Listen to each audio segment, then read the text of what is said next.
नमस्कार, जय माता दी। आज के वीडियो में जानेंगे पूर्णिमा पर जो विशेष संयोग बन रहे हैं कौन कौन से हैं और इस दिन आप जो विशेष उपाय करते हैं उनका आपको कितना गुना फल मिलता है और आप ये उपाय करके अपने जीवन को कैसे सुख समृद्धिशाली बना सकते हैं।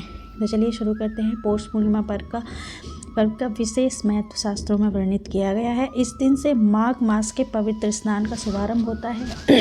25 जनवरी 2024 को गुरु पूर्णिमा का शुभारंभ है और इस दिन कर्क राशि का चंद्रमा प्रातः 8:38 तक पुनर्वसु में रहने के बाद पुष्य नक्षत्र का विशेष संयोग आपको प्राप्त हो रहा है। अर्थात आज के दिन माँ लक्ष्मी विष्णु भगवान की पूजा अर्चना तो आपको करनी ही है, साथ ही आज आपको गुरु पुष्य नक्षत्र का जो शुभ समय प्राप्त हो रहा है, ये अद्भुत काल जो आपको प्राप्त हो रहा है, इस दिन आप क्या क्या कर सकते हैं और इस दिन को आप कैसे शुभ इस दिन जो आप उपाय करते हैं उनको करके अपने जीवन में आप कैसे अच्छी चीज़ें ला सकते हैं, अपने जीवन को आप कैसे सुख समृद्धशाली बना सकते हैं।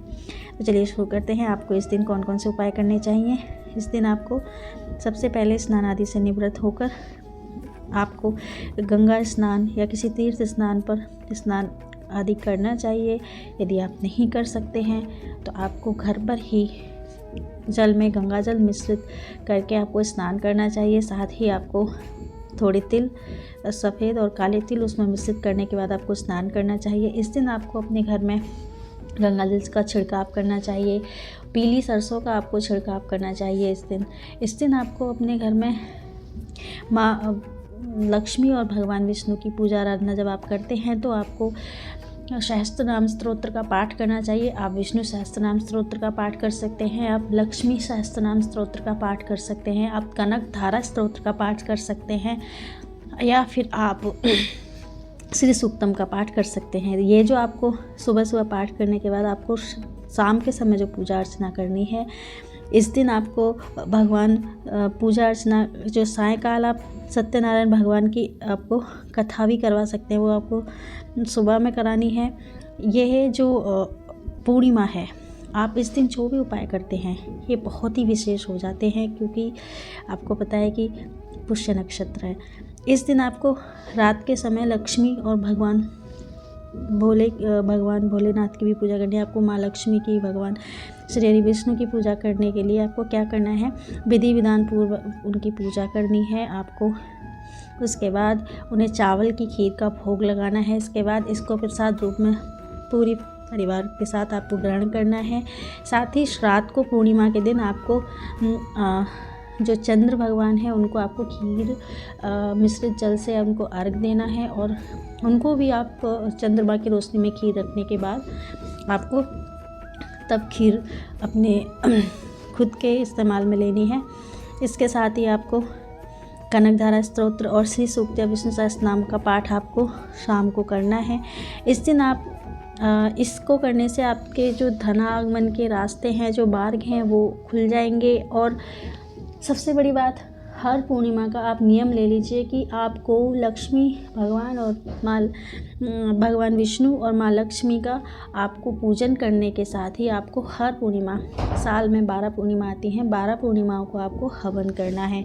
यदि आप ये हवन का और ये सारी चीज़ों का नियम ले लेते हैं तो आपके जीवन में बदलाव निश्चित है। आप देखिए आप अगले साल तक क्या रहेंगे। पौष पूर्णिमा के दिन माँ लक्ष्मी को पूजा के दौरान 11 पीले रंग की कौड़ियाँ अर्पित करें। इसके बाद इन कौड़ियों को एक लाल या फिर पीले रंग के कपड़े में बांधकर तिजोरी में रख दें। इससे आपके धन आगमन के रास्ते सुलभ हो जाएंगे। ऐसा करने से माँ लक्ष्मी की आप पर असीम कृपा बनेगी, जिससे आपकी आर्थिक स्थिति मजबूत होगी।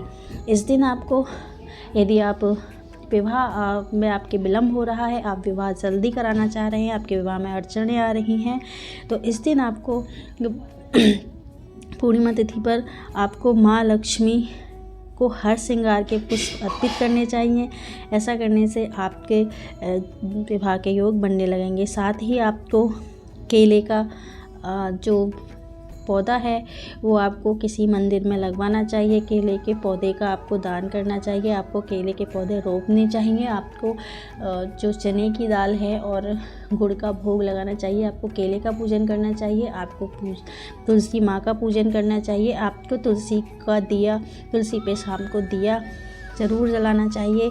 इस दिन आपको यदि आप बहुत समय से किसी काम को लेकर चिंतित हैं, या फिर कोई आप नया कार्य करना चाह रहे हैं, जो आपका कार्य बढ़ नहीं रहा है, उसमें अड़चनें आ रही हैं, या फिर आप ये सोच रहे हैं कि यह कार्य आप कब शुरुआत कर सकते हैं, क्योंकि इस दिन पुष्य नक्षत्र भी है, गुरु पुष्य नक्षत्र। तो इस दिन आप कोई भी कार्य, जो शुभ कार्य है, वो आप इस दिन शुरू कर सकते हैं। इस दिन आप कोई भी यदि जड़ धारण करना चाहते हैं किसी ग्रह से रिलेटेड, तो आपको गुरु पुष्य नक्षत्र है, तो इससे एक दिन पहले आपको किसी भी जड़ को आमंत्रित करके आना है और फिर आपको वो जड़ अपने गले में धारण करनी है। या तो आप केला की जड़ धारण कर लीजिए, या फिर आप बेल वृक्ष की जड़ धारण कर लीजिए, जिससे आपके सूर्य ग्रह मजबूत होंगे। और यदि आपको जिस भी आपको पर्टिकुलर, मैं वनस्पति विज्ञान से कुछ बता दूँगी, यदि शमी वृक्ष की भी आप जड़ धारण कर सकते हैं, तो इस दिन आप ये सब कर सकते हैं। इस दिन आप यदि कोई यंत्र स्थापित कर लेते हैं, कोई यंत्र आपको बनाना आता है, आप बनाकर उसे अपने गले में धारण कर सकते हैं। भोजपत्र पे आपके जो भगवान हैं, उनके इष्ट आराध्य के आपके जो यंत्र हैं, वो भी आप बना सकते हैं। मतलब ये है कहने का कि इस दिन आप जो भी कार्य करें, जो भी उपाय करें, उसका आपको फल 1000 गुना मिलेगा, क्योंकि यह बहुत सिद्ध पर्व काल है। इसलिए आपको ये उपाय अवश्य करने चाहिए। ऐसा ये जानकारी आपको पसंद आई होगी। मेरे चैनल को सब्सक्राइब करना तो आप भूल ही गए सभी लोग।